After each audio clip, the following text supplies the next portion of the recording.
Welcome back to the Telosa Tech Podcast, ladies and gentlemen. I hope you're all having a fantastic Friday. This is going to be my last episode for 3 years. This show drops on Saturday. Oh.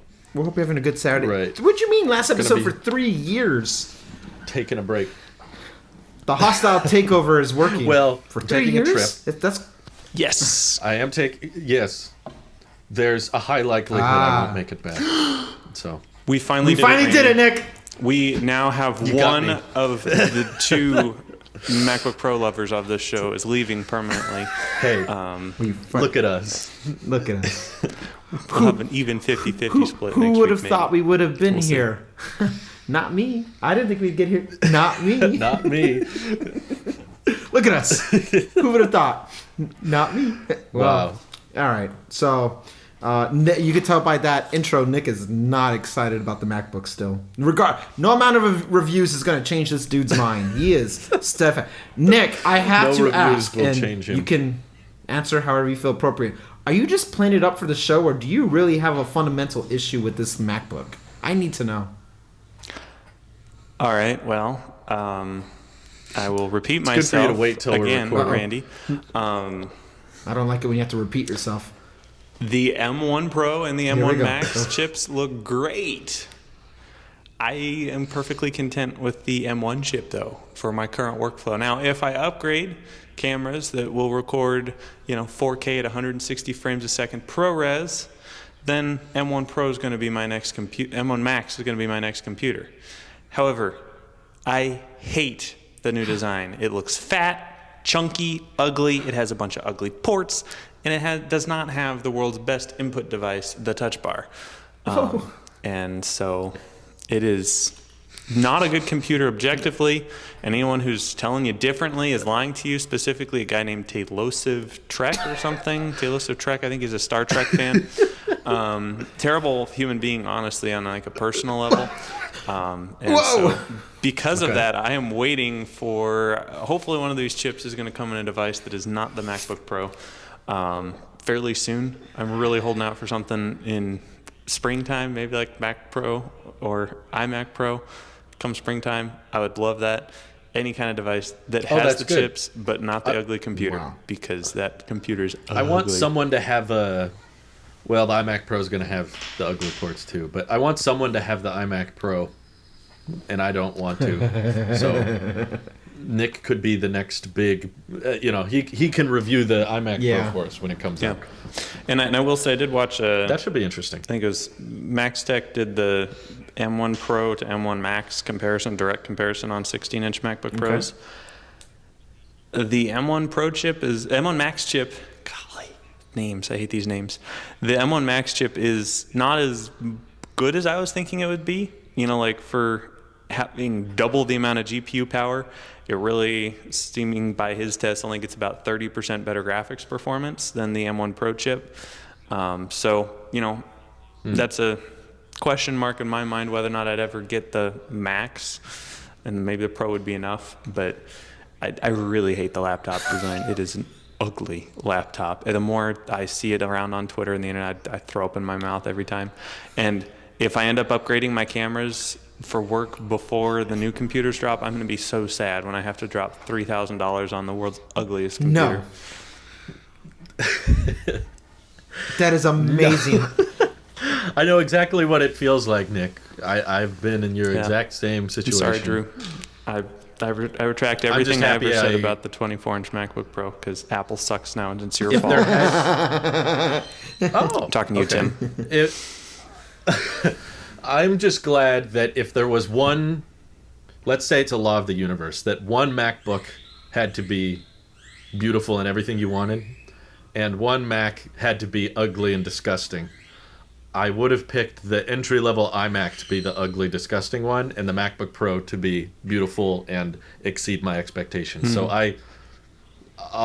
it feels like Apple's making up for my disappointment. I was so upset about the 24-inch iMac.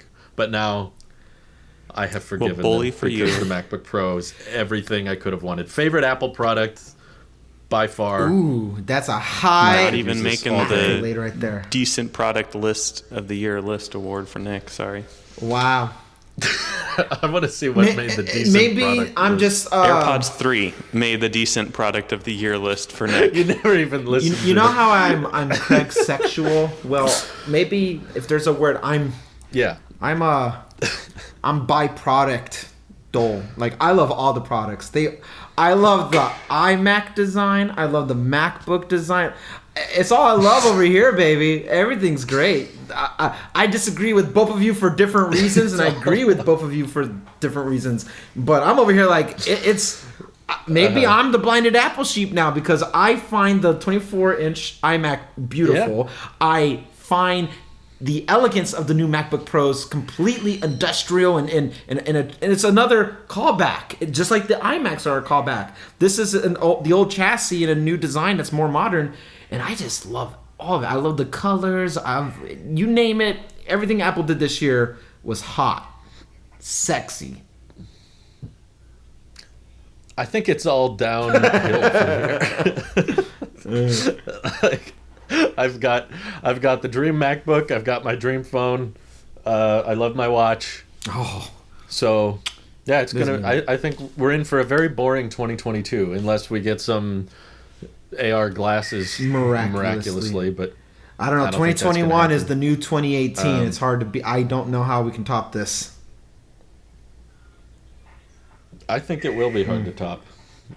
For me, at least, finding reasons to upgrade is going to be difficult. Obviously, if they add things, I'd like a 4K at 60 cinematic mode. I won't upgrade for it, but that would be nice. That would be cool. I think 2022 we'll see 2.1 HDMI. I think we'll see that. I think there's too much. Oh my gosh! Don't you even? I say guarantee. That. I guarantee. No. In fact, I guarantee. No. I guarantee it. I No. guarantee it. No. You want to make a wager? No. I think there's a chance there won't be any new MacBook Pros next year. It's coming on something. It'll be like there was no MacBook Air this year. Mac Mini was this year or last year? Last year. So the Mac Last Mini year. will have HDMI 2.1. So similar to. No, it doesn't. It has 2.0. No, I'm saying it will have it. Maybe. Oh. It will. He's saying. Maybe if they refresh the Mac Mini next year, but I'm still convinced that they don't want to refresh it. They think it'll sell too well, so they're intentionally going to just give it the same CPU and GPU as the MacBook Air and not give it anything more than that. They're like, if you want power, you need a iMac or a MacBook. You can't get it in a little tower because that would be too easy. Do you have a pet, Nick? That would sell way too well. Do you have a pet? Oh my gosh! The dumb birds are fighting over the tree outside. Okay, I'm like, it is so in my birds.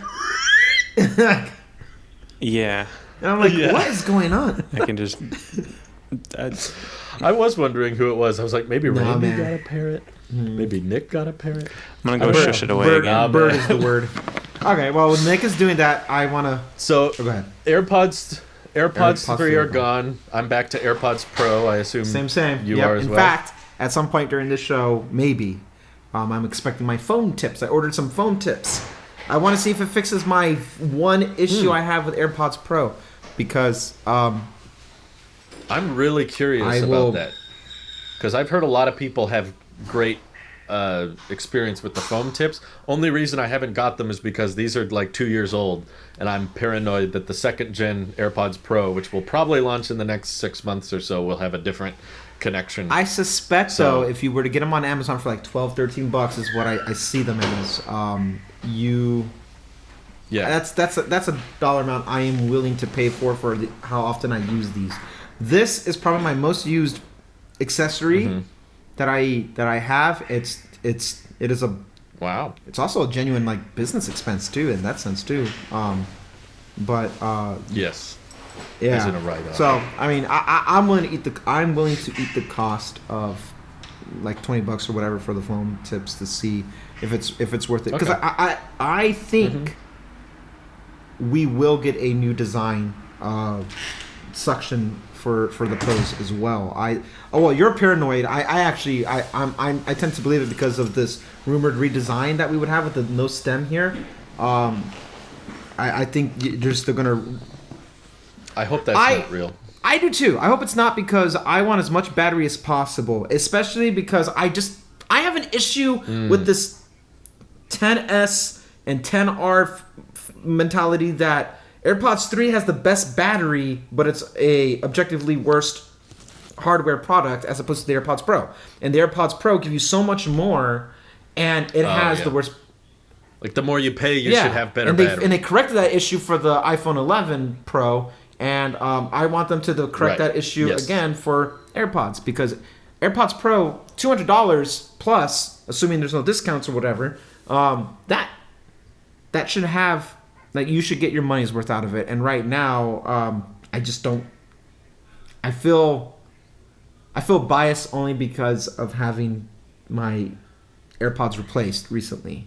So I'm biased about, like, oh yeah, I can rock these. I'll get the new foam suction tips, whatever. Like, I'm treating them like brand new AirPods, because minus the case they are. But if that wasn't the case and I was still rocking the same everything, I would be like, yeah, this kind of sucks right now when everything else is caught up. So it's AirPods Pro's turn to get some TLC, and give us something. I don't know. It needs to differentiate itself a little bit more. Besides ANC and transparency being phenomenal, that's it. Like, everything else has caught up. So the only way AirPods Pro is better is because you have AirPods Max over $500, which just drive the sales of the Pros more. Ugh. So that's the only reason why I think they're so effectively placed right now. But if you took AirPods Max out of the equation, I don't know if this is the right move right now for people to get AirPods Pro. I would recommend telling people to wait. No, I don't either. Yeah, I would too. Well, especially if you need to get one now, just get them on sale. But I was surprised when I ran the poll. I was like, which AirPods fit your ear best?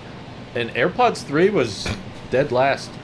Like, most people did not have a good fit with AirPods 3, which is funny because I was just in the middle of watching Snazzy Lab's review, and he was talking about how, like, he's an audiophile, hardcore through and through, and he's detailing how much better they sound. And it's funny to me because I can genuinely, like, without lying, put in AirPods 2 and put in AirPods 3 and say, I think the two sound better. And then I hear someone say, this is just bad. This is objectively worse. And these are not subjective. And then Snazzy Labs goes on.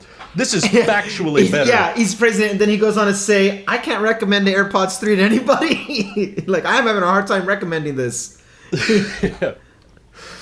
Just because the Pros are so good and you can get them for cheap, I think, is the main reason. But still, he was like, this bigger bulb, like, is a more direct and it's a better way to fit in the ear. And I'm seeing all these polls of people saying, like, no, I don't like the way they fit. I don't think they're like, nah.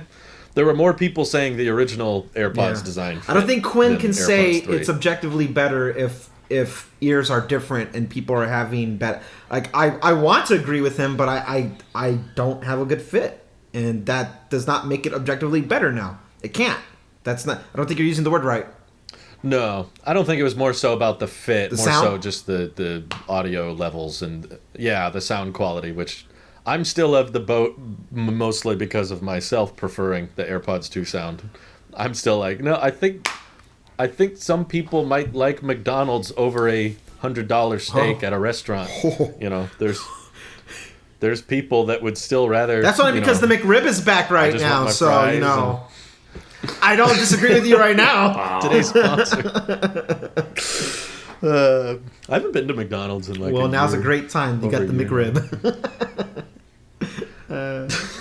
Yeah. Yeah. I'll miss the MagSafe case though. That was very cool. That. I want that. Do you think? Do you think the consensus is?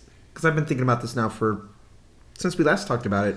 I think the consensus is AirPods 2 have to be a worse in every way type of form to keep the cost somewhat low now, and just so you can have that tagline of starting at $129. But that means there's not going to be any more TLC, any different than like the iPhone SE being the cheapest iPhone and they don't really get the same attention towards it. But it gives you, hey, we have it starting at so and so through, and I think AirPods 2 is just gonna quietly have an iPod type of life where they're just gonna be there by name only. Yeah, iPod Touch. Yeah.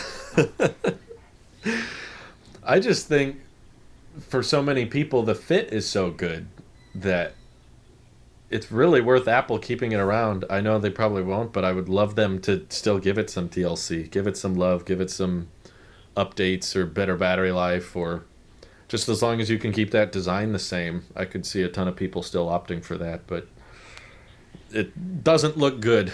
Wouldn't be shocked if one of these years they just get rid of it entirely and say, nah, 3, that's the entry price now. Yeah. So.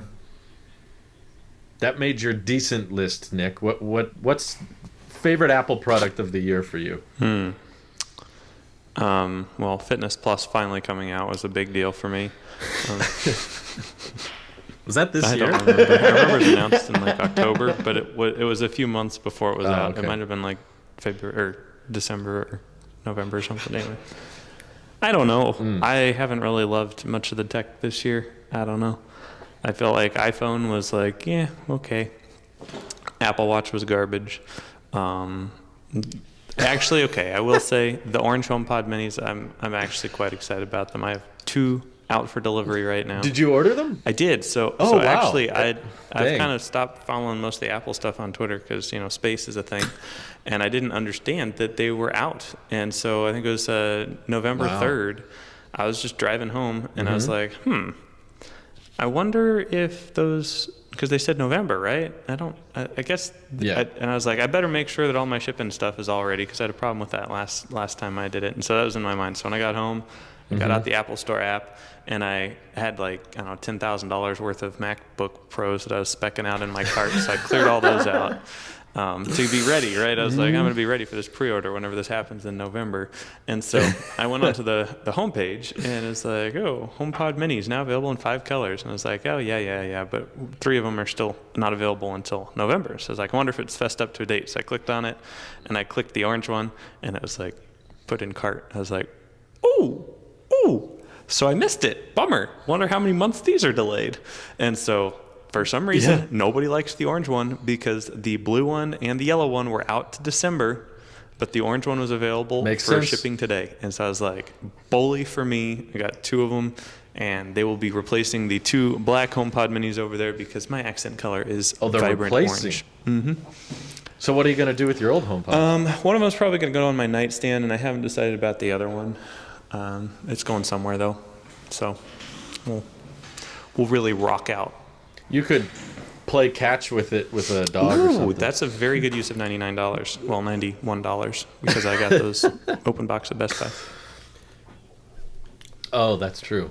Open box. That's probably the best way to get a HomePod anyway. Totally, but No, orange. I will. So orange HomePod minis I will admit, get my Product of the Year award. Congratulations. If they brought Spotify streaming to the HomePod, I would be much more interested because these Google speakers suck. We keep using them. You don't say. But they are garbage. Not sound quality. Sound quality is okay, but they just steal all your so data annoyed and make whenever you I feel hear people violated.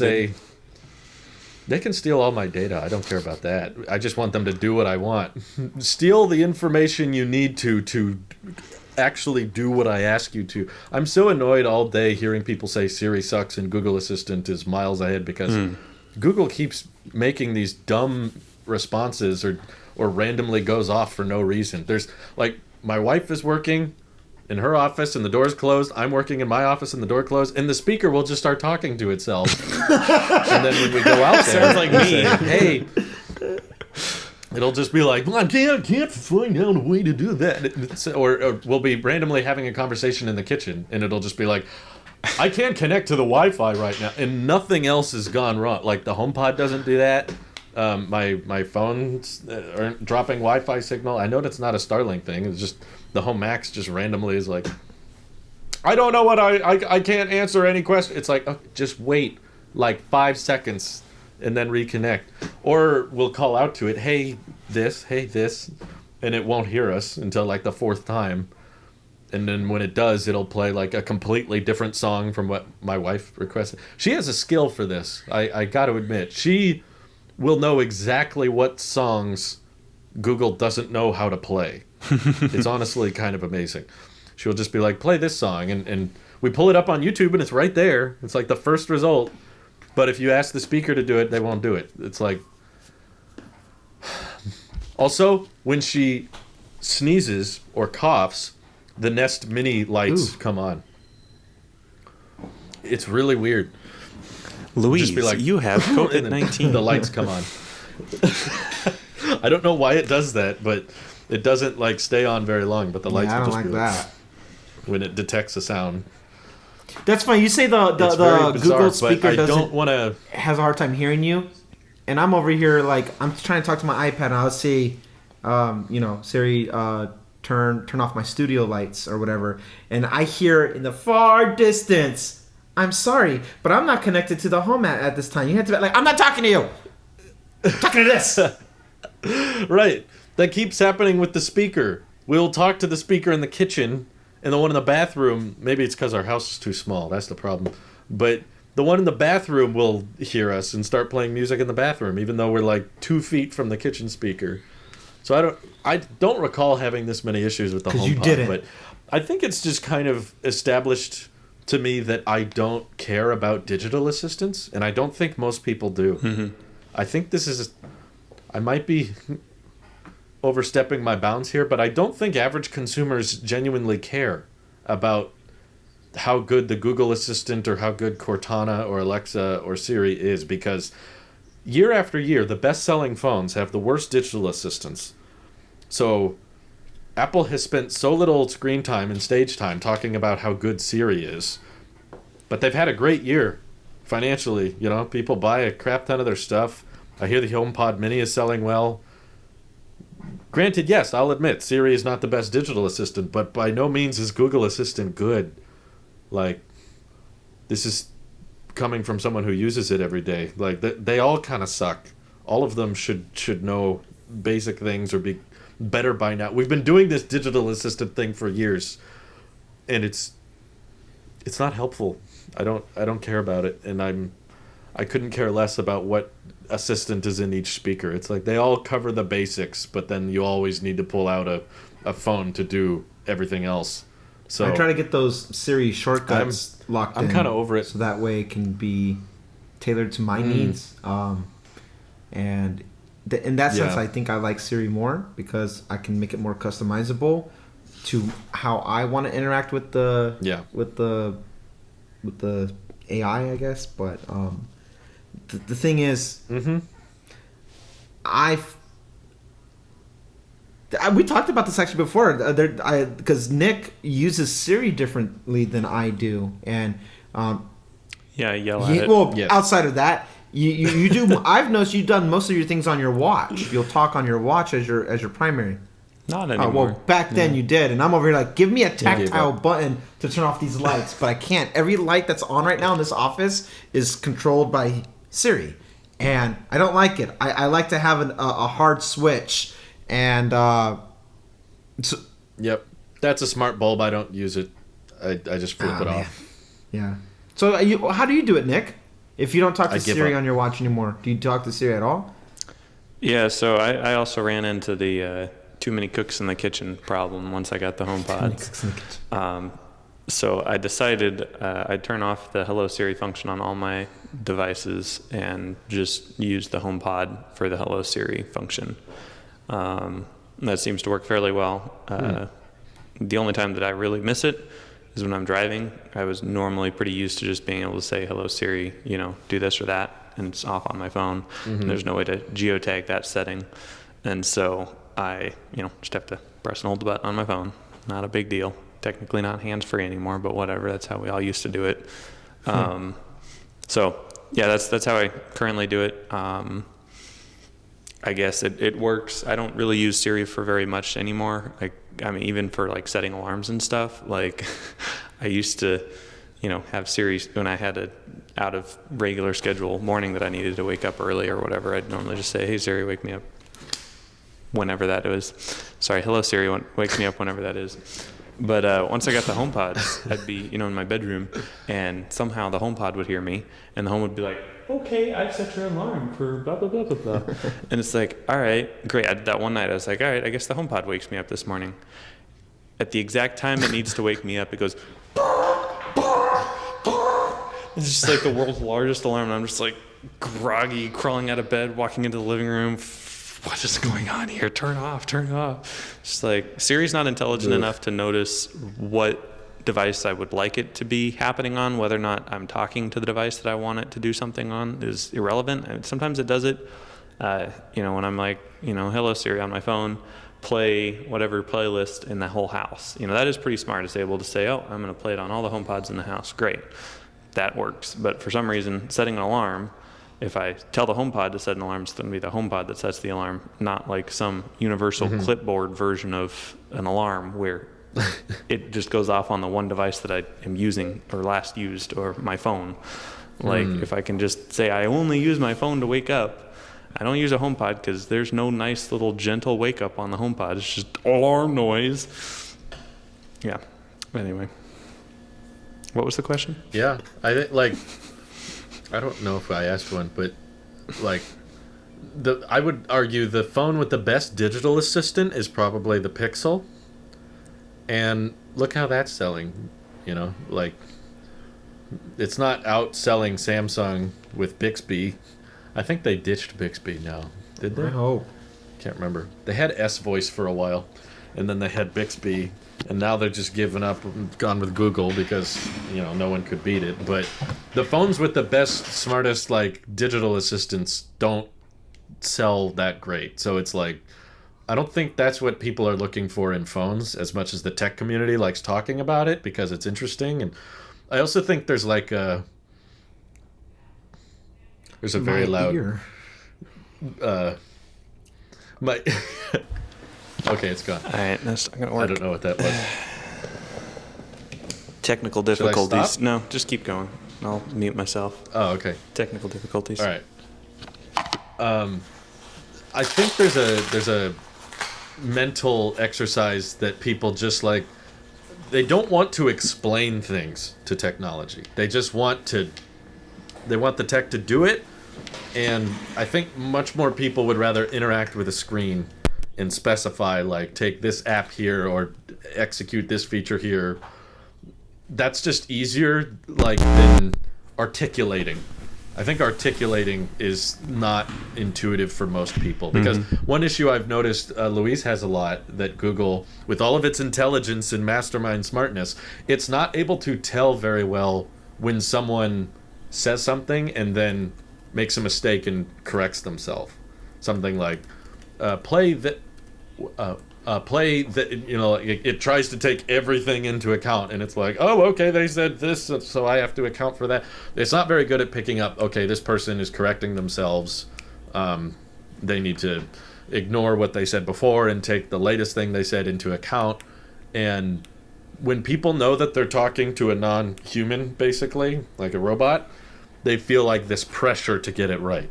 They're just like, Yeah. okay, what do I want? Let me articulate this right. Okay, play this song. And there's that anxiety that comes with hoping it gets it right just results in people not wanting to do it at all. So that's why even smart speakers with not that great digital assistants will sell very well, because people don't care. It doesn't matter. And I love the sound quality of the HomePod Mini. Of all the small speakers I've heard, that one's definitely been the best, which makes sense. It costs the most. But I'm glad there's colors. I just wanted more AirPod colors though. That would have been nice.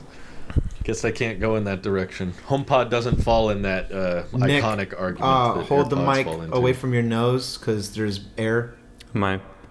Yeah. Just then, I can hear you good. So I'm assuming if this is what's being recorded, I can hear air. Okay. Yeah. Okay. You sound great. I can install my pop filter. I'll just have to remember to do extra editing. There's actually a really intuitive, simple, minimal microphone setup that has worked fairly Here we go. reliably for me in the There past we go. week or so. Was that And that I'd love to junky recommend MacBook it. that you used to record your podcast the other week? And I was like No. bleeding as I was trying to listen to it. Bleeding. You were literally the only person who complained. Dude, for the because record. I had to hear what it sounded like at the beginning, and I fixed it. Wait, what happened? What happened? No, I've live streamed with this. What did you hear? Never once have I gotten a complaint, Well, except from Nick. I am your biggest complainer or fan or something. He's the one person. Well, I won't complain about your mic. Well, thanks. If that's I fair. only complain about your mic. He has a Model Y, though, so we'll have to give him a pass on that. Randy's mic is cool, though. Randy's mic's into space. So. My mic. Oh, God. That's funny. That's great. my mic is cool. Into space. Oh my god. Okay, so guys, I got a question for you.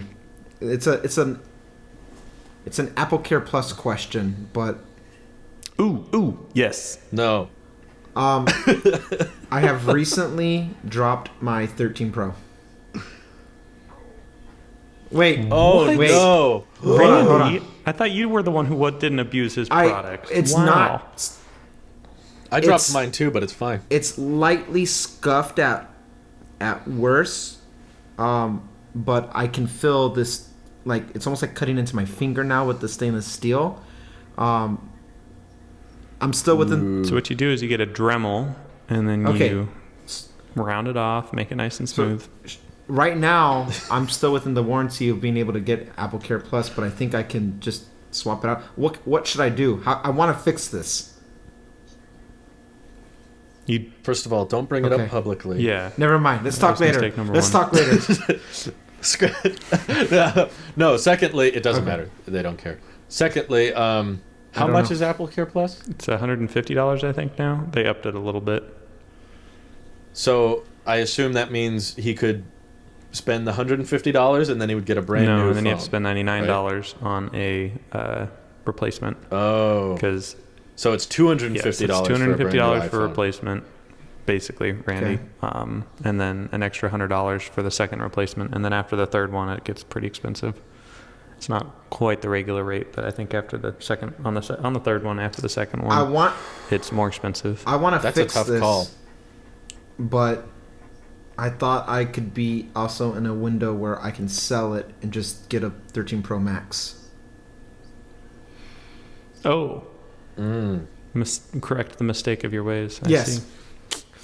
I Follow the advice of Nick, who said that one time, and all three of you were like, including Mike, was like, "No, you don't need a Pro Max. You just need a Pro."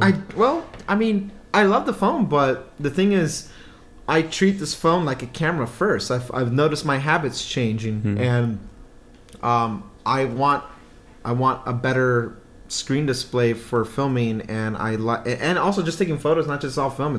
I'm having so much fun taking a lot of photos, and I like the battery bank that came with the 13 Pro Max. And this one, I still get a full day's worth, but with the 13 Pro Max, I was going to sleep at like maybe at worst 45%. Whereas here, if I No, I'm saying maybe. Down. It is With the an 13 insane Pro, battery. I go to bed and I'm like sitting at maybe like 28%. I'm like, all right, well, that's still fine. I never get the low battery indicator, but I'm just like, and that's me on the days I'm pushing it. But I like all the tech, because the thing is, I know why I wouldn't upgrade. Like, what are my driving forces for upgrading next year? Have nothing to do with ProRes at all. I don't use it. I don't care for it. I know where I fit in that bracket of content creation. Nobody gives a hell what I am filming with quality of it. And actually, I've used the Sony still for a lot of those things. So it's not it's not my main camera. It's not my main everything. But it is my main photo camera and short, Instagram clips or what have you. ProRes is not on the table, so I don't care about ProRes like that. So I've lost cinematic interest in mode it as well. I should have got the 128. 128. You should have got 128. Yeah. Yeah. I've toyed around. I'm doing more of a deep dive now to compare ProRes and normal recording, and it's it's pretty bad. It's basically like this is video from the iPhone. This is video on the iPhone that's 10 times the storage. It's the same. It's like, is there a difference? Yeah. Barely. Basically, when I shot in ProRes, everyone thought I just turned up the sharpening tool. But it was the same. That's funny. Everyone was like, you sharpened it too much. And I was like, You I didn't sharpened sharpen it too much. So, it just makes things like slightly more crispy. But, no. In hindsight, I'll always know what I should have done. I didn't know what would have happened, but now that I have it, I wish I would have just saved the $100 and gone with 128. I think you brought up a good point. Even when you find test, and this is what you were speculating too, is that like it's still an iPhone camera, so it still has that same iPhone Apple like look to it, and I'm like, okay, then I'm not losing sleep one way or another, and I don't care about ProRes like that. It's not the deal breaker. Cinematic mode is great, but if I wanted 60 frames, the things that I would use it for slow-mo, like I would do it so I can slow things down on my side. I know your default is filming at the higher frame rate, but honestly, I find the regular natural bokeh with the aperture, the new aperture now, to be more than enough and okay. So it's cool, and it's a software thing. It can just get better over time, the way iPhone 7 Plus got better over time with its portrait. So I'm not stressed about that. So maybe I would be in a position to not upgrade next year, but I just don't trust myself anymore about not falling for the marketing as I realized this year. So treat the phone as if like it's the only phone I'm going to have for a while. Ideally, I care about battery, and objectively 13 Pro Max is the best battery we've ever seen, possibly even on all smartphones. But be that as it may, just talking iPhones here. It's up the there. Screen real estate is amazing, and the battery's amazing. I love promotion. Well, you're a changed man. I found myself wanting to pick when I had all the phones in front of me, and I'm like, okay, the 13 mini is so cool. I love it. It's my favorite looking one. I love the red. But when I wanted to actually do something, when I moved my SIM to the 13 mini, I still found myself grabbing the 13 Pro Max. And that's when I was like, I really like you. Yeah. But I thought I would be okay saving money with the regular 13 Pro, but I find myself treating it like a camera. Like I'm out there taking a lot of nature photos and stuff like that. And it's not that much heavier. Like we're nitpicking. Is it heavier? Yes. Does it really matter? It doesn't. And just to make it like newsworthy or clickbaity, be like, oh, this thing's a brick. Good. Like next to the MacBook Pro, the new ones, no, this thing's a feather. And I don't care. I just, at the end of the day, I didn't care, but I ordered 2 13 Pros on accident, so I kept the one that I never even opened for longevity. And I drop it. So now I'm like, all right, well, I can fix you, offset my cost, maybe sell it mint. I can now go on Swap and sell it mint. But what I'm really trying to do is then like I'm trying to align myself to get the 13 Pro Max. And I don't care that I'll get it in December instead of November. And I don't care that I don't get a whole 12 months with it, because it's very well possible that I will hold on to it for... I don't have any critiques. Lightning, but me and a million other people, like whatever. Okay, I use the MagSafe Duo, so I don't care that much. I'm only saying I care to find something to nitpick about it, but I will say you guys have been and were right about the bigger form factor. It's heavy on the hand, but the phone is just no longer a phone to me anymore. It's almost like a camera first. So my mindset has changed. I have had my mind changed about the Mini. I love the Mini for what it stood, but I am a changed man on that sense. But I don't know what to do with this scratched frame. It's kind of cutting into my hand a little bit. Not to the point where it's leaving marks, but it's very aggressive. It's very sharp, and I'm like, man, I don't like this. So I don't know what to do with this one. Are you against a case? Just getting a case and covering it up? I'm not a case guy. I'm not a case guy. I I tried being a case guy. I want to appreciate. This is my favorite color. This blue is amazing. I love the blue. I love the feel. Yeah, how's the clear case been, Nick? Yeah. That looks cool. So, this is actually probably my favorite case that I've purchased in a while. The white, or the clear Apple case, which is white with my phone. I like it for a few different reasons. One is because it shows off the color that I chose so well. I love the color white. It's very transparent. The accent color of the case is white, so I feel like I got the right one. If it was black, it would be, a big black circle, but it works.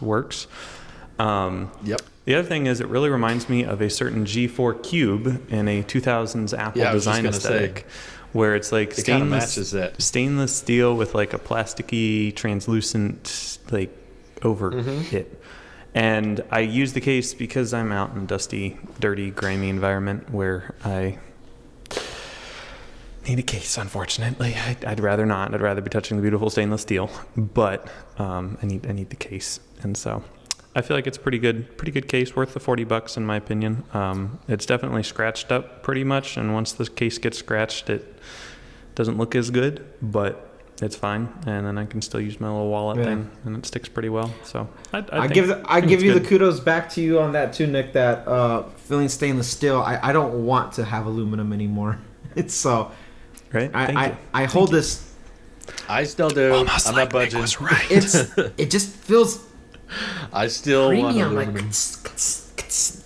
I don't know. It's cool. I appreciate this for a piece of art. My phone was Did you dropped mark it, this week too. or did it get marked? Nope. I'm so jealous. It was fine, but it was at a construction zone. We were helping our friends build their house, and I came dressed with normal clothes, but then we went into a different room in the back to change into our work clothes. And as the pants were coming off, the phone just onto the wood with all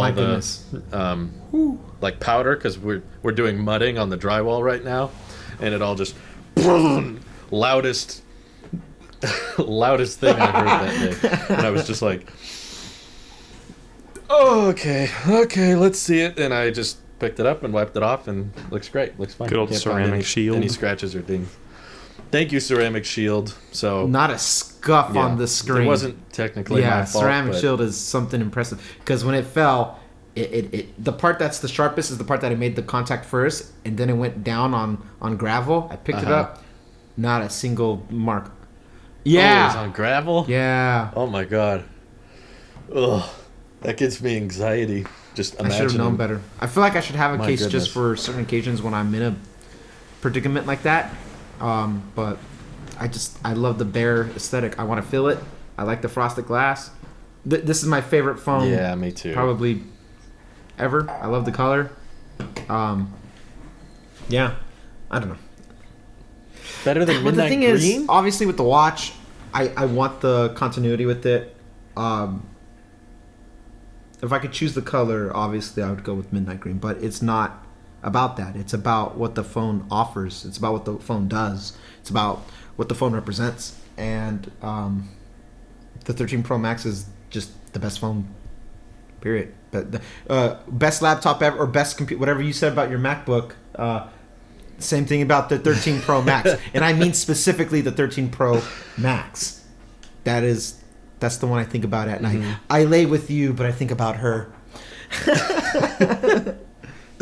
I'm careful where I use that term. I still used best phone ever with the iPhone 10 review, just because I feel like the number of upgrades we got in a single year would never be matched again. I was like, I don't think any phone ever will ever get a design overhaul that drastic again. Like, there were so many changes in 2017. We went from steel chassis, OLED, Face ID, no home button, dual camera, vertical dual cameras, and wireless charging, Swipe based 64 interface. gigs base. swipe Front based face interface, portrait. like so much all portrait mode on the front. It's So 5.8 much inch, happened all in 1 year, 2x1. Wireless charging. Well, wireless went to the which 8. is why Yeah. that's why I wouldn't say like 13 Pro Max is the best phone all time. It's like it's the best iPhone they've ever made, and I love it, and it caters to all the things I care about. But I can understand why, to the non-techie, it doesn't feel like that big an upgrade, because it's like, okay, the battery got a bit better, the refresh rate is high, I guess, and there's some new camera features. So to the average consumer, it's like pretty minor. But the reason I gave MacBook like best laptop ever is because this, I think, has captivated a huge demographic with the return of the legacy ports and how many changes they did all in 1 year. I don't think we're going to get another MacBook upgrade this major again. Like, when can you find another bringing back ports that we originally removed? Now we added mini LED, now we added 120 hertz, now we switched from Intel to Apple Silicon, and the battery life's insane, the microphones are great. Like, so many upgrades all at once. That's why I call it best laptop ever. Just because, like, yes, there will be better ones technically that are faster and that may have improved port speed and that kind of thing, but I feel like this is going to be one of those like monumental step changes in the MacBook line forever, that just started here and then everything is incremental for the next few years. I have a hard time visualizing what could they do. Well, I have a list. They could take those function keys, turn them into a little OLED screen that allows you to have dynamic changing buttons. They could remove a few of the ports that no one uses. Like, let me just throw a few out there. By your logic, then they've already done it. I know they have. MagSafe is amazing. I haven't even seen it, but yeah, MagSafe is great. You push it vertically and it pops right off. Come on. Yeah, but it's gonna be docked most of the time. I haven't noticed because put it in your lap. I only charge it when it's at my desk. Try putting it in your lap, because back when MagSafe 2 was the it's thing, stronger. The I had a magnets are 13-inch stronger now. MacBook Air. They're stronger in one direction, but they're not in the other. So if you compare MagSafe 1 to MagSafe 2, MagSafe 2 got thinner. MagSafe 2 computers needed to be plugged in more regularly. The battery on this thing is insanely good. Sure. So but I've never needed to charge it outside of right here. because USB-C doesn't go anywhere unless you trip on it.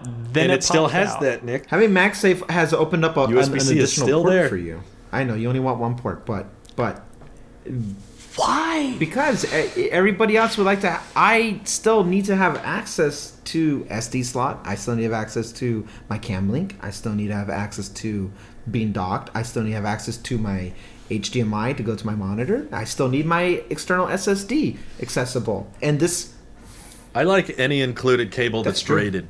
it's not even going to fray, really Nicholas. nice. It's not even going to fray. Did you just use my full name? I want you to understand. Mr. Randall. Randall. I'm not allowed to use your name, so it's Randall. That's not Official. that's No, not I- even I that's not even agree what at you, Randy is short Randall. for. I know I love it. exactly, but Yeah. I'm not allowed to use what it actually is for. So you're Randall when I'm angry at you. It is easy to plug in with one hand. What's easier I'll to plug give in it with that. one hand? I like that aspect of MagSafe. I just hold the cable up to the charger and it goes done. That's what I do with MagSafe on my phone. Hopefully on AirPods. Yeah, but imagine if eventually. instead of a MagSafe port, you had a fourth Thunderbolt 4 port. Okay, here's a genuine question for you, Nick. Here's what I need to know. First of all, it's funny that you're like fourth Thunderbolt port while simultaneously you don't need more than one. I would rather cable, have right? none, but I Everything know should that I can be- get more people on board with 4 Thunderbolt ports than with 3. So I'm not convinced you can, because tell me the use case where you need 4 Thunderbolt ports and one of them is not being used for an SD card reader, an HDMI port, or power. easy. Like what use okay, case? So the M1 Pro Max or M1 Max, dang, I hate that name so much. The M1 Max supports 2 6K Pro Display XDRs. Three. Okay, so you get 3. You plug 3 of them in. Then you still need to plug in your RAID array, which is operating at 40 gigabits a second, and so you need to have your fourth Thunderbolt 4-port for that. I mean, I can't believe that pros aren't writing that you can't plug 3 Pro Display XDRs and a RAID array all in at once. Like, Apple doesn't have enough ports on this computer, folks. We need more ports. See, that's the argument that y'all sound like when you make, I need extra ports. It's like, no, you only need the one, folks. You could plug into the Pro Displays have additional Type-C. Yeah, but those aren't full speed at 40 gigabits a second. Neither was the 4-port MacBook Pro. They had shared speeds on each side. Oh. So check. That wasn't possible before. It's not possible now. Now I don't like the computer, Drew. Nothing you're going to do is going to change my But he has a mind. question. He's asking you genuine but questions. I want your argument to sound... My goal is for your argument to sound more and more ridiculous. Oh, it already as does. my I know. I had a whole continue. episode where But- everyone did nothing but cancel me in the comments. And that was one of the greatest viewing episodes we've had in a while. The 4-port MacBook Pros were limited by their total transfer speed on each side, whereas now each port on the new MacBooks are full speed. They're not slowed down by whatever else is plugged in. So you get the full 40 gigabits per second on each Type-C, which I would still say, okay, there's technically not 4 Thunderbolt ports, but you can do more with those 3. Dude, So and we're never going to agree on this. Get rid of all the ports. What happened to Team USB-C? No, it's a genuine you have question, betrayed though. the Apple sheepdom. because I like Apple and what they're doing, Because you haven't betrayed them. because you are not following your T-shirt. Your T-shirt says USB-C, not HDMI, MagSafe, and USB-C and an SD card It slot. and a doesn't say headphone jack. only USB-C. Yes. I still have Type-C. You act like they removed it entirely. I'm all in favor of. They've I wouldn't have compromised. minded. I don't like compromise, Drew Randy. No, whoever I'm talking just trying to argue. I'm just mad right Can here. you think of a single use case? Can you think of a single use case that was possible with the 4-port MacBook that wasn't possible with this Easy. one? Having a beautiful computer that doesn't have a bunch of janky holes that are different He said sizes. janky holes. So it's not a functional argument. No, it's never been. It's an aesthetic one. always aesthetic. Okay. Well, you were advocating that this I was can a do limited everything I IO need thing. off of one Thunderbolt 4-port. That's all I need. Charging, data, all that. One, that's all I want. Just one, folks. One. 2, if you Right. want to be nice, okay, throw 2 in there. 1 on either side. I'm not going to complain. Or 2 on one side. I'm not going to complain.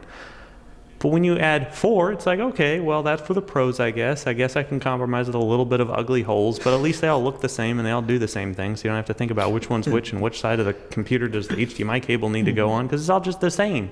But then you get all these ugly holes they have limited that have speeds, like, though. oh, this one's big and chunky, so it's going to make the whole computer big and chunky because we can't have a beautifully thin design. Now the computer needs to look like it's from 2006 and a titanium G4 With a book. better It's like, battery. no. Darn. We don't like chunky. We like big, bulky adapters hanging out the side I that you have to pack. don't with you. understand That's why much you cleaner guys looking, right? I actually think you have to look at the ports on the adapter more than you would look at the ports on the MacBook, Yeah. right? Because you have to find that adapter and plug I'm it in. looking at it every right time. now, and it's taking up space on my desk, and I want it to go. That reminds me, Randy, have you ordered your MacBook yet? No, I was waiting for us to get to this point. Okay. I've been aggressively doing some digital cleaning, and I don't think I should order until I'm done because I no longer actually need 8 terabytes. Whereas like 2 weeks ago, I was like, oh no, I need it because I'm over 4 terabytes of everything. I'll see what I'm at. Now. I am down to a little over 2.5 terabytes, and not including, Okay. I guess 3 terabytes if we want to count what's on my the MacBook Air. But I want to see. I'm penny pinching where I can here, because unlike you, Drew, if they come out in the next year or two with a HDMI 2.1, or they even give you the better or Really? or they give you the better SD card slot with the faster data transfer, I can see myself selling that MacBook Pro to get the newer one at that point. I could see myself. So are you out of the competition then? Because I'm officially in the competition the moment I place. Because before you were like, yeah, but that's because I was gonna max it out. But the thing is, now I've saved myself what $300-$500 to go from 8 to 4 terabytes, and that's the biggest jump. Yeah. And I can confidently say, as of right now, I don't need the 8 terabyte. And if I was to move my whole life onto a single location, the 4 terabyte will still do me okay. We've established 32 gigs is kind of overkill for me, and I'm okay with having a little overkill of RAM.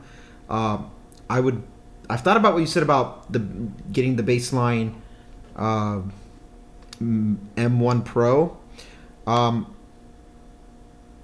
The price difference between the 8 core and the 10 core does not matter the same way, and knowing that I haven't really had an issue with the M1, I could probably get by with the bin M1 Pro, but I would feel more comfortable having the 10 for CPU power. This is like me and 8 terabytes. Yeah. I'm like, I could get by with 4, but I've used over 2 terabytes already. So I need to do some cleaning, but it just gives people some perspective. I have not had this very long, and I'm already at 5.8 available out of 8. That makes my heart race for you. It's already like, here it goes. So I know I got to do some cleaning, but go ahead. I will admit, it's been so dang refreshing to just dump a crap ton of footage on this laptop and not have to worry about how much storage is on there. I know that's kind of a wasteful approach, because it'd be smarter to, after every project, go through and delete everything I don't need. But when I've got this trip coming up and I'm filming a bunch of videos in advance, and we're filming side shots and whatnot, just being able to throw everything at it, and I'm not thinking, oh, is it going to be filled, which is what I was doing with my iMac Pro. I'd be like, oh crap, it's full. Before I can even edit this video, I need to go offload a bunch of this, delete a bunch of this, and figure out what I can delete. This whole cleaning process, it's basically the data hoarder approach to go with 8 terabytes. You're just like, I don't want to take the time, or I don't have the time to go through and figure out what I can delete and not delete. So yes, it's insanely expensive, and yes, I could have totally lived with 4. I probably could have lived with 2. I did it with the iMac Pro. It's a little bit more uncomfortable at certain points. So I'm paying for comfort. And that is $1 worth spent if it gives you the peace of mind. And I support that. I encourage that. So the 8-core M1 Pro is $200 cheaper than if you go with the... Are you getting a binned GPU? I'm thinking about the binned GPU. I'm thinking about just getting the 16 core. That's fair. I feel like, am I going to do filters on my videos? Yes. At most I'm going to do 4K, but it's not going to be ProRes. I don't have an interest in doing ProRes. And when the time comes, or if I need to do it, I'm sure I'll be in the market for a MacBook at that point. But until that day comes, I like using the better codec of just the compression works fine. My audience, I put myself of like, okay, if this is for content creation on the visual component side, you're watching me on YouTube. If you're watching this video now, it's on YouTube. If you're listening to it, then there's no GPU involved when it comes to if you're listening to us. But if you're watching this video, it's on YouTube. We could do this on an iPod. I do not need to overkill like that when we are, not even a verified check mark on this podcast yet. So I don't. It is. When we become verified, once we become verified, Randy will.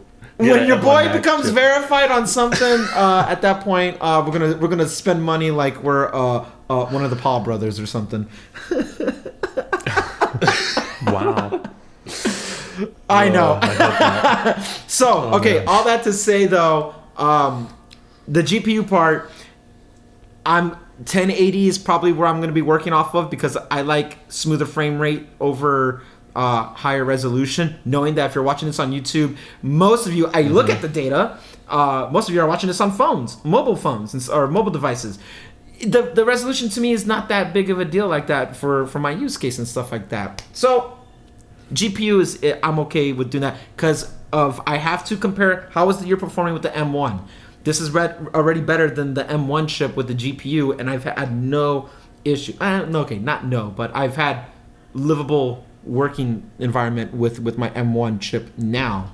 So the bin chip is more than enough for what I need for the next, I can confidently say next 2 to 3 years before I would be like, ooh, well, maybe I should have. But even then, that's just not what it is. My videos aren't going to be long hour. My long form stuff is streaming, and it's not going to be 4K.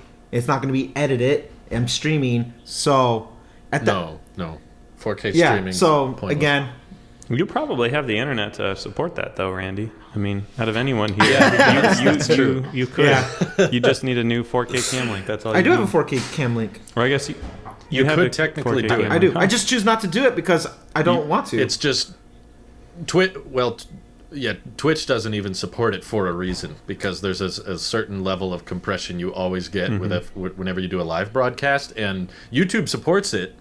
I think I've done it a few years ago, but the noticeable difference between 1080 and 4K on a live broadcast is so tiny. I don't even think Apple live streams at 4K. No, I think they do 60 FPS, but not. You got to see 4K. Those transitions and all their glory. We'll need 120 next year. Right. Oh, I would love it.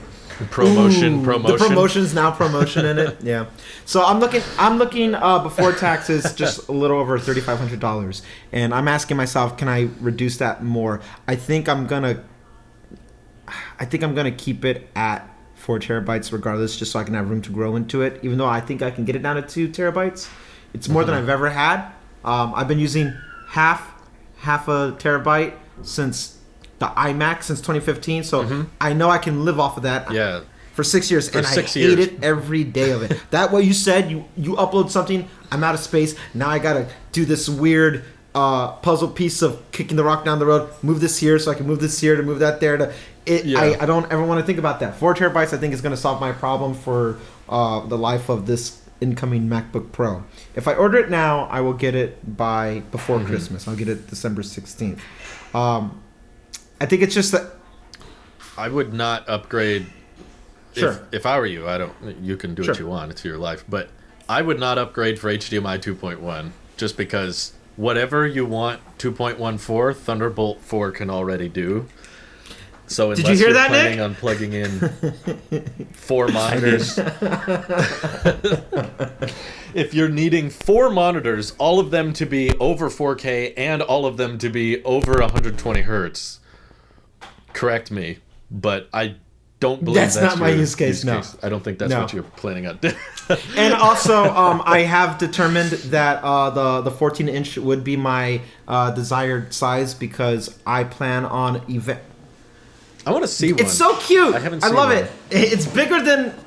It's awesome cute. just because it's the same power, and effectively it has the same girth of what you're working with. It's just smaller. It's cool. I like holding it. I like that. But I plan on using this MacBook. I genuinely thought Marquez was going to opt for the M1 Max. I thought so too. 14-inch because he on his podcast and stuff always used the smaller And he wanted, laptop. and he cared about not bringing I another was like, iMac with him ever again for his editing. Right. So. Did he finally do that review? Yes, today. Yesterday? Oh, He good. did, and he just last night. It was really late last night, but yeah, I'll have to watch I know that. because I was uploading my review and then he dropped his, and I was like, this already happened because I was uploading my AirPods 3 review, and then he dropped his AirPods 3 review, and I was like, okay. And then it just so happened to happen again with the MacBook, and I was like, is this on bad? purpose? Should I wait? Should I delay this launch? No. So I asked the channel members, No. and they were like, no, don't delay it. They were like, if anything, this might help you, because people will watch his review and then see your review right next to it. I concur. Mine's a bit more, his is like, this is next level, and mine's like, this laptop is a little god. So it's a little different review technique. But I was watching the review as I was working on the thumbnail, and he says, "You know what would be nice is if the power brick of the MacBook had Ethernet, just like the 24-inch iMac." And I was like, I said that too, but now everyone's going to think I got it from him. Right. But you know why they're going to think you got from him? Because other well. days you upload moments after an announcement, so they think it's like, oh, all right, he's very quick. It's because you're not first. Now he's copying. You put that on yourself, Drew, for pre-recording things. That's right. I haven't tried. He actually got really, really noticeable faster speeds when he turned on high power mode. And I have not used that once yet. So I'm willing to try fearful that. of its battery. Yeah, that's what I'm saying. Like, I think it's bad for the battery. What if you're at... I'm still torn on the battery health thing because for the audience who doesn't know, basically Nick and Randy on the previous week were like, don't worry about the battery health. You know, you can leave it plugged in all the time. But then Mike chimed in while listening to the podcast, Model Y Mike, and he said it's still a battery just like any other lithium-based one, so you're going to want to keep it between 25 and 80 as much as possible.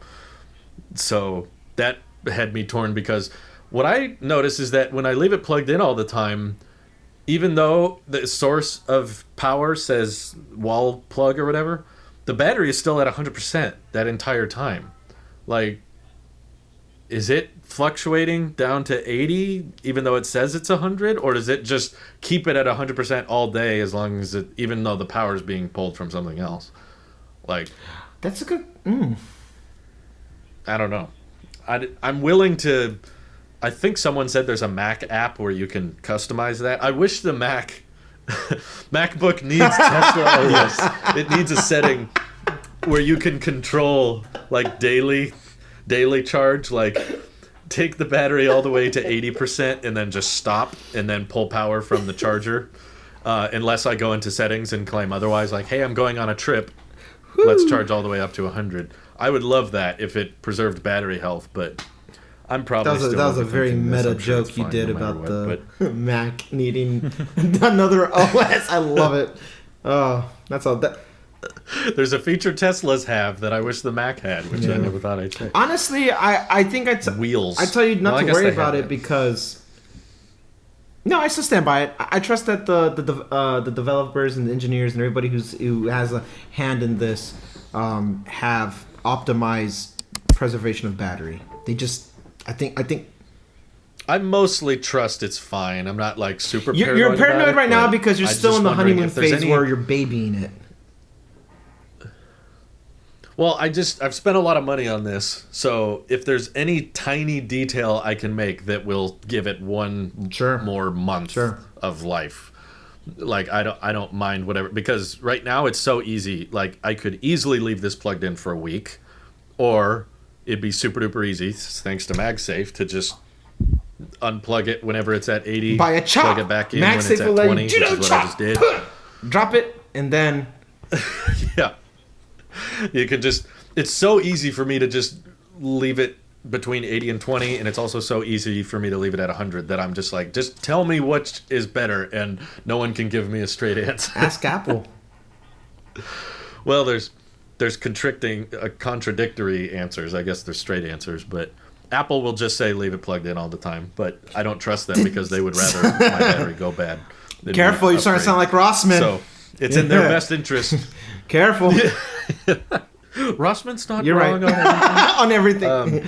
Not by much. But I'm wrong on more things than Rossman is. But I just want to know any tiny difference I can make. Because I understand the argument of like, let the power come from the wall, not from the battery. That'll preserve the cycles, right? But then on the other hand, it's like leaving the battery at 100% for weeks and never letting it go down. But my battery, I don't know. My so example, right now, what I've been doing with the M1, mixture. The battery does go down. It's sitting at 90% and it's not charging. It just has the indicator. It's been at 90 for the last, Really? It will. Do that. The thing is, it initially put it to 100, and when it realized that I'm not undocking it or using it, it let the battery drop, and it says it's not charging, and then it held it in place at 90. Right now, it's at 90. And it doesn't have the lightning bolt on the battery. It has the wall plug. Yeah. It has the plug. It's not charged. Okay, so I need to give it time to learn my. Well, I don't know if I'm helping though, because I have a weird charging. I don't have a predictable. It's fine charging because I think habit. Once it starts to lose energy, or not energy, but battery. Once it starts to lose, I guess energy. Once it starts to lose battery, it didn't try to juice again. It juiced it to 100, and it very quickly. I sit at my desk and I watch it jump from the lightning bolt to the wall outlet. And I'm like, oh, okay, I know what that means. It's not charging it anymore, and it just drops, and it does. So it goes. It does go below 100. My indicator even holds it. It tells me it's at like 85 or 80, and it shows the adjusted battery as well. So it doesn't look like it's on a full charge. And it's just not charging it. And then the moment I unplug it, and I go into whatever room, and I'm gone for a couple hours. I come back. It will assess where the battery's at. Then, if it's still like at 80 or whatever, it doesn't do anything when I plug it back in. But if I'm really aggressively using it and it's now down to 50%, it starts juicing it again. And that's why I'm saying that like Apple is already adjusting for this stuff, and it's not holding it at 100. My laptop is hardly ever at 100. So, and the battery health is at 100%. And I've had it since March. Mine likes to keep holding it at 100. I think I just need to wait. But also, you have the 16-inch. Like, it's going to be, by technicality, it's going to be at 100 for about a month before it starts to drop, just because the battery's so big. So, I wouldn't worry too much about it. That's true. The thing is, I would love to have that type of battery size with the 16-inch. Really worried, but the 14-inch is more compatible or more portable, and I plan on using it for, like, eventually, within the life of the MacBook, I would like to do live shows again, and it's almost like my sound rig, and I need to have it for Logic and main stage and stuff, and I need something portable. I don't want this heavy thing being top heavy and tipping over, so I've already accepted 14 inches what I'm going to use for my use case. But you knowing that it's like, okay, I'm doing the YouTube stuff here, the 16-inch and the battery, I would give it complete faith that your battery knows how to keep itself from degrading for no purpose, for no reason why it's just gonna die. I think it's gonna adjust. Just be patient with it. And those days when you're gone and you're traveling and you're not plugged in, it's gonna adjust for that too. I heard from Marquette, from freaking everybody, the M1 Max is gonna do worse to your battery of just like using it because of all that extra core power that you're gonna be having. But the display. The display. Yeah. Maybe that's why I'm going with the Pro too. Like, I'll go with the Pro. I want to save the battery too. I guess that's another thing I didn't even think about. Anyway, all that, I trust for you, in your case, it's going to be calculated on where the battery needs to sit when it chooses to charge and not charge. It'll just know. That's my belief. Yeah, I'll just leave it plugged in then. Because you're the first story I've heard that the percentage will go down even when it's plugged in. So I'm just going to let it top itself off all the time. It drops. Yeah, I trust. Maybe because I'm the only person. Because Mike has an iMac, so I suspect it's not that his information was wrong when he told you that. It's just him using the iMac that he has. Just like when I was using my iMac, I had nothing to go off of, and this is my first MacBook in a long time, and it's M1, and it's adjusting for all this new stuff. It's not charging, and it'll let the battery fall. Mm-hmm. And yeah, it's not bad. Smart. Yeah, you'll see it. Okay. Cool. Do you have closing thoughts before we wrap up? I hate that MacBook Pro so much. How dare you? Really? I hate it. I never got that impression Should I tell from you you. guys I thought about you loved that? it. I hate it a lot. I don't think so. Interesting. I love you guys, though. I hate your choice in MacBooks, but I love you guys. I love, Nick, I love that you love the iMac, and I'm like, that's a beautiful iMac. Drew, I love that you love your MacBook. That's a beautiful MacBook. It's all love here, baby, so just embrace the love, Nick. Randy has nothing but love. All you need. Love is all you need. All right, copyright strike. Well, have a good vacation. Enjoy your time in South America. Catch you next week. No, not next week. The following week. I'll see you in 2 weeks. Bye. Send you a postcard from Paradise Falls. Aww.